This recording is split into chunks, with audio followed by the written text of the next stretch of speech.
আসসালামু আলাইকুম আমার প্রিয় লিসেনার্স, আশা করি সবাই ভালো আছেন। আমিও আল্লাহর রহমতে ভালো আছি। প্রিয় দর্শক, আপনার জীবনে যদি এরকম একটা ঘটনা ঘটে তাহলে আপনার জীবনে কেমন হইব? যে আপনি ঘুম ভাঙতেই আপনি দেখলেন আপনি অন্য জগতে। ঠিক তেমনই এরকম একটা ঘটনা আমার পরিচিত এক ভাইয়ের সাথে ঘটে যাওয়া বাস্তব ঘটনা আজকে আপনাদের সামনে তার মতো করে উপস্থাপনা করব। চলুন গল্পে ফিরে যাওয়া যাক। আমার নাম রাফি। আমার বয়স 22।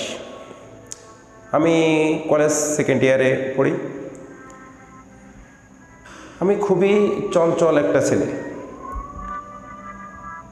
আমি প্রতিনিয়ত কলেজে যাওয়া আসা করি, কলেজ থেকে বাসায় ফিরি, খাওয়া দাওয়া করি, বন্ধুদের সাথে আড্ডা দেই, বন্ধুদের সাথে গল্প করি, বন্ধুদের সাথে খেলা করি, এভাবেই আমার জীবনটা কাটে।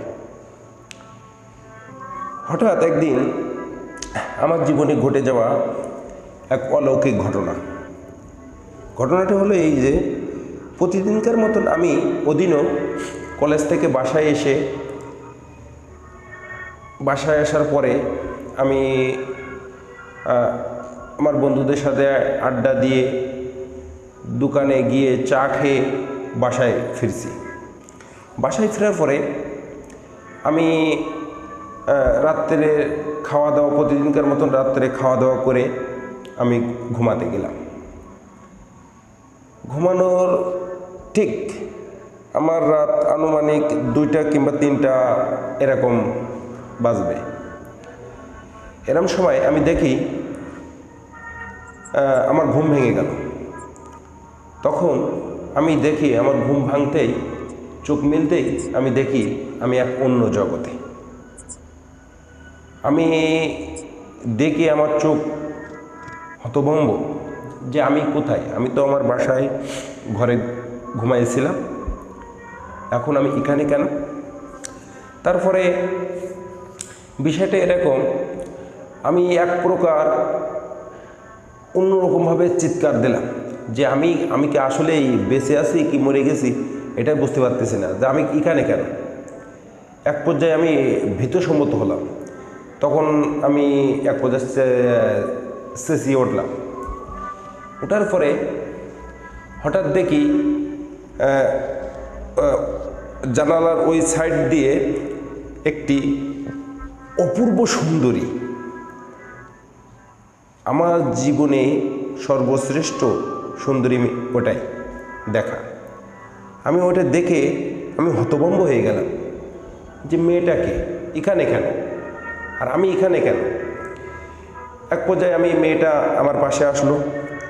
আসার পরে আমি তাকে জিজ্ঞাসা করলাম যে আপনি কে, আর আমি এখানে কেন।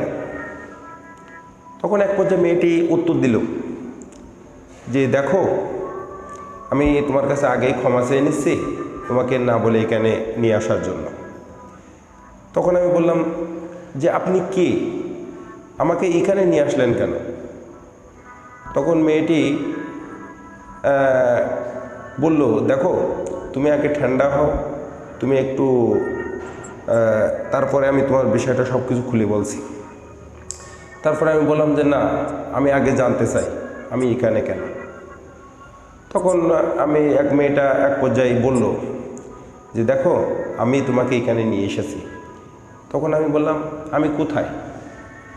তখন মেয়েটি উত্তর দিল যে তুমি আমাদের পরিপালকে, এটা হলো আমাদের রাজ্য, আমি তোমাকে এখানে নিয়ে আসছি। তখন আমি এক পর্যায়ে অনেকটা অবাক হয়ে গেলাম। তখন বললাম যে কেন তুমি আমাকে এখানে নিয়ে আসছো?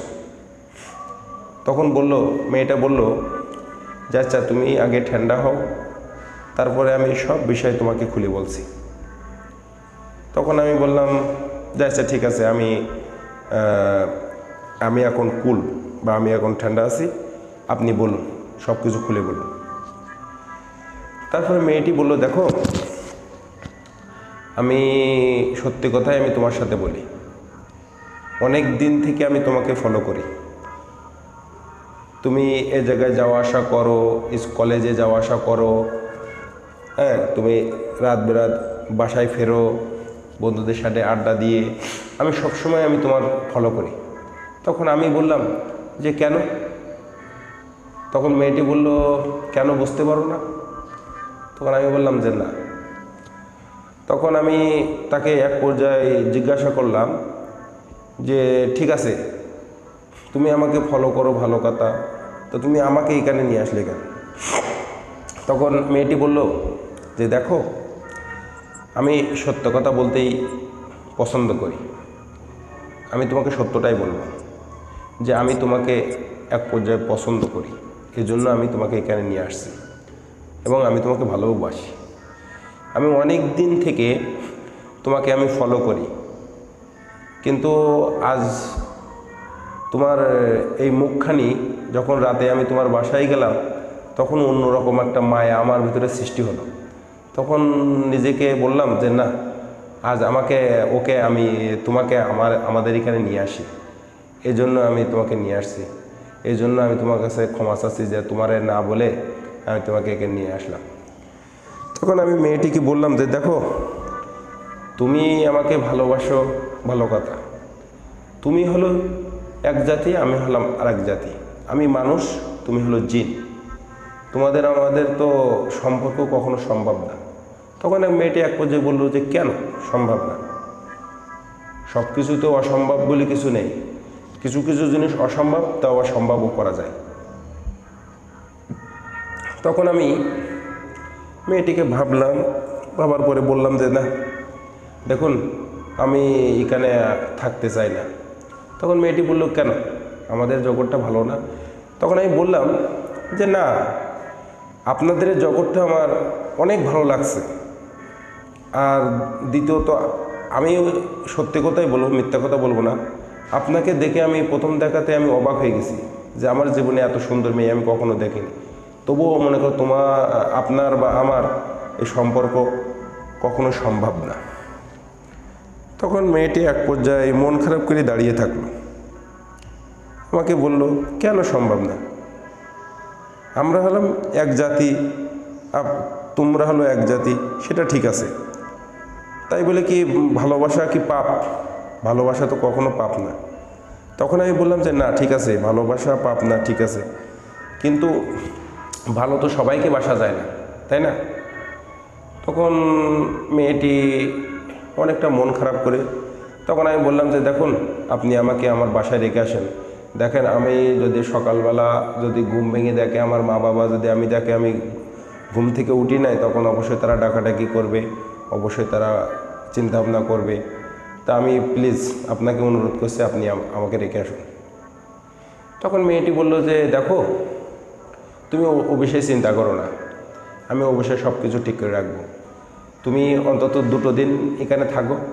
তখন আমি বললাম কি, আমি 2 দিন থাকবো এখানে? আমার আব্বু আম্মু তো আমাকে, আমার আব্বু কিংবা আম্মু যদি না দেখে তারা তো পাগল হয়ে যাবে। আমি আমার আব্বু আম্মুর একমাত্র ছেলে, তারা তো না দেখলে তারা পাগল হয়ে যাবে।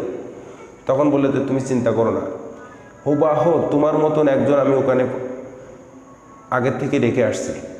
সে তোমার মায়ের সাথে কথা বলবে, তোমার মতো সব কিছু করবে, তোমার আম্মু কিছুতেই বুঝতে পারবে না, তোমার আব্বু আম্মু।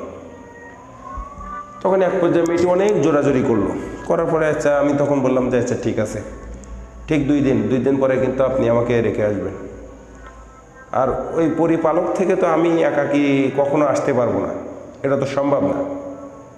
তখন এক পর্যায়ে মেয়েটি বলল আচ্ছা ঠিক আছে, তুমি 2 দিন আমার এখানে থাকো, তারপরে যদি ভালো না লাগে তাহলে আমি তোমার জীবন থেকে সারা জীবনের জন্য চলে যাব। তখন এই কথা বলার পরে আমি থাকলাম। তখন আমার অনেকটা ক্ষুধা লাগছিল। তখন আমি বলছিলাম কি, দেখুন আমার ভীষণ ক্ষুধা লাগছে। তখন মেয়েটি তার যেগুলো দাসী আছে তাদের বলার পরে তারা খাবার নিয়ে আসলো। তা আমি খাবারটা মুখে নিতে একটা অন্যরকম স্বাদ অনুভব করলাম, যা আমার জীবনে কখনো এরকম স্বাদের আমি এরকম খাওয়ার কিছু খাইনি। সেখানে অনেক ফল ছিল, অনেক মিঠাই ছিল, তারপরে অনেক মাংস ছিল, বিভিন্ন ধরনের অনেক রকম খাদ্য খাবার ছিল, বিরিয়ানি বিরিয়ানি জাতীয় এরকম কিছু ভাত এরকম ছিল। তা আমি খেলাম, খাওয়ার পরে আমার জন্য স্বাদটা অন্যরকম লাগলো, যে আমার জীবনে এরকম স্বাদের জিনিস আমি আমার পৃথিবীতে খাইনি। তারপরে খাওয়ার পরে মেয়েটি বললো যে আচ্ছা ঠিক আছে, তোমার খাওয়া দাওয়া শেষে আমি তোমাকে আমাদের এই পরিপালকটা তোমাকে ঘুরিয়ে দেখাবো। ঠিক আছে, তারপরে আমি মেয়েটির সাথে ওই পরিপালকে গেলাম, তার সাথে ঘোরাফেরা করলাম। তা আসলেই ওদের জগৎটা যেন অন্যরকম, আমাদের পৃথিবীতে মতন না, যে পৃথিবী একরকম ওদের জগৎটা অন্যরকম। চতুর সাইডে মনে হচ্ছে যে যেন আলোর রোশনি পড়ছে, আর গাছগাছালিগুলো যে এত সুন্দর, পৃথিবীতে গাছগাছালিও এরকম না।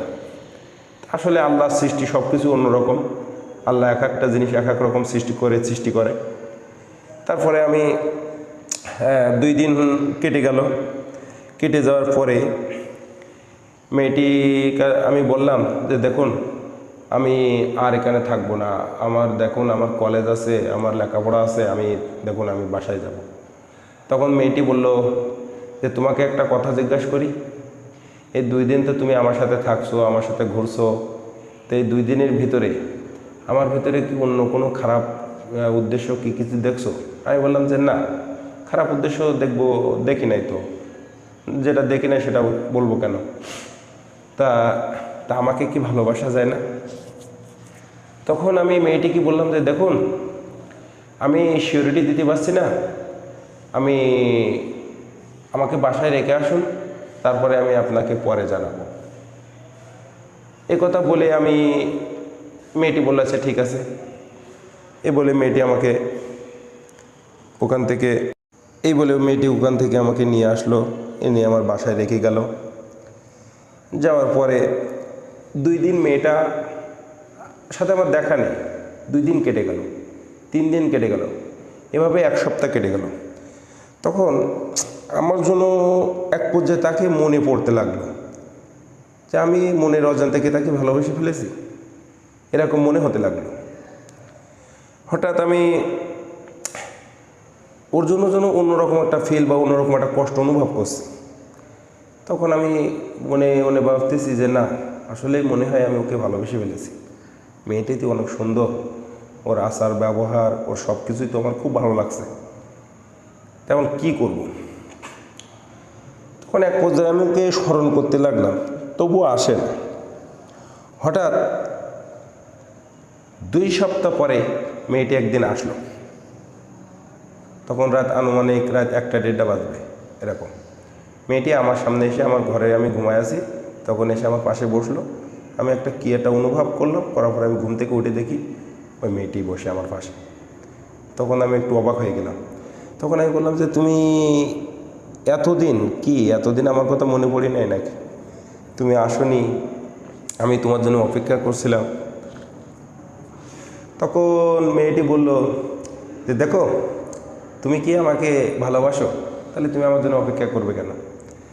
তখন আমি বললাম ভালোবাসি কিনা জানি না, কিন্তু তোমার জন্য আমার একটু কষ্ট অনুভব হচ্ছিল, এজন্য আমি তোমাকে অনেকবার স্মরণও করছি, কিন্তু তুমি আসোনি। তখন মেয়েটি বলল যে দেখো, আমি 1 সপ্তাহ আমি অনেক কষ্ট পাইছি, এই জন্য আসিনি। তারপরে 1 সপ্তাহের মাঝে পরে আমি একদিন আসছিলাম, তখন তুমি ঘুমাইছিলে, আমাকে স্মরণ করছো, আমি জানি আমি আসছিল, কিন্তু আমি তোমাকে দেখা দেই নাই বা আমি তোমাকে ডাকি নাই। তখন আমি বললাম যে কেন? তখন বললো যে দেখো, তুমি আমাকে ভালোবাসো কতটুকু, এতটুকু গভীরতা দেখার জন্য আমি মনে করো আমাকে অনেক কষ্ট হয়েছে, তবু আমি তোমাকে দেখা দেই নাই। এই কথা বলার পরে মেয়েটি বলল যে সত্যি তুমি কি আমাকে ভালোবাসো? তখন আমি বললাম, এক পর্যায়ে বললাম যে হ্যাঁ, আসলে তোমার ওখান থেকে আসার পর না, তোমার কথা আমার ভীষণ মনে পড়ছিল। বারবার আমি তোমার জন্য একটা অন্যরকম আমার জীবন থেকে যেন কিছু একটা নেই, এরকম একটা ফিল করছিলাম। তখন মেয়েটি এই কথা শুনে আমাকে জড়িয়ে ধরল, জড়িয়ে ধরে বলল যে সত্যি তখন আমি বললাম, এই এই তুমি কী করছো? তখন বললাম যে না, আমি আনন্দে আত্মহারা হয়ে গেছি, যে তুমি আমার ভালোবাসা অ্যাকসেপ্ট করবে এটা আমি কল্পনাও করিনি। এই কথা বলে মেয়েটির সাথে আমার গভীর সম্পর্ক চলতে থাকলো। মেয়েটি প্রতিদিন আমার সাথে রাতে দেখা করতে আসে, আমার সাথে ঘুমায়। ঠিক ফরজের আজানের আগ মুহূর্তে ও আবার উঠে চলে যায়। এভাবে আমাদের দীর্ঘ কয়েকটা বছর কাটতে থাকে। এভাবে প্রতিনিয়ত দেখা করে আমার সাথে। এভাবে আমার জীবনটাও আস্তে আস্তে আমি কলেজ লাইফে পার করে এখন অনার্স মাস্টার্সে আসি। এখনও মেয়েটির সাথে আমার সম্পর্ক আছে। আমি এই পর্যন্ত কোনো মেয়েটির আমার এই পৃথিবীতে কোনো মেয়ের সাথে আমি সম্পর্ক করি না, ওর সাথে এখনও সম্পর্ক আছে। এভাবে আমাদের ভালোবাসা এখনও চলছে। আমি আমার ফ্যামিলিকে এখনও পর্যন্ত জানাই নাই। আসলে বিষয়টা আমি কিভাবে আমার ফ্যামিলিকে বলবো, এই কথাটা আমি বুঝতে পারতেছি না। আমার ফ্যামিলির থেকে অনেকবার বিয়ের জন্য চাপ দিছে, তবু আমি বললাম যে না, আমার জীবনে লেখাপড়া শেষ করে আমি একটা বড় চাকরি করব, তারপরে গিয়ে। এই জন্য আমি এখনও অপেক্ষায় আছি যে আমি আমার আব্বু আম্মুর বলবো, যে তখন আমার আব্বু আম্মুর রিয়াকশনটা যে কেমন হবে আমি বুঝতে পারতেছি না। অবশ্যই আমার আব্বু আম্মু কোনো বাপ মাই চাইবে না যে জিন জাতির সাথে মানব জাতির একটা সম্পর্ক, এটা কখনো কোনো বাপ মাই চাইবে না। তো দেখা যাক সামনের দিনগুলো কেমন হয়, এভাবেই অপেক্ষায় আছি। আমার লেখাপড়া শেষ হতে এখনও 2 বছর লাগবে। 2 বছর পরে আমি এস্টাবলিশ হয়ে তারপরে আমার বাবা মাকে জানাবো। তারপরে যদি আমার বাবা মা রাজি না হয় তাদেরকে ভালো করে বোঝাবো। বোঝানোর পরে দেখা যাক কি হয়। প্রিয় দর্শক, আমাদের গল্পটা আপনাদের কেমন লাগলো অবশ্যই আমাদের কমেন্ট বক্সে জানাবেন। আর অবশ্যই আপনারা আমাদের দ্য স্টার মেগা বক্সে পাশে থাকবেন, চ্যানেলটা সাবস্ক্রাইব করবেন এবং লাইক করবেন। এই বলে আমার গল্পটা শেষ করছি। খোদা হাফেজ। সবাই সুস্থ থাকবেন, ভালো থাকবেন। খোদা হাফেজ। আসসালামু আলাইকুম আমার প্রিয় লিসেনার্স, আশা করি সবাই ভালো আছেন। আমিও আল্লাহর রহমতে ভালো আছি। প্রিয় দর্শক, আপনার জীবনে যদি এরকম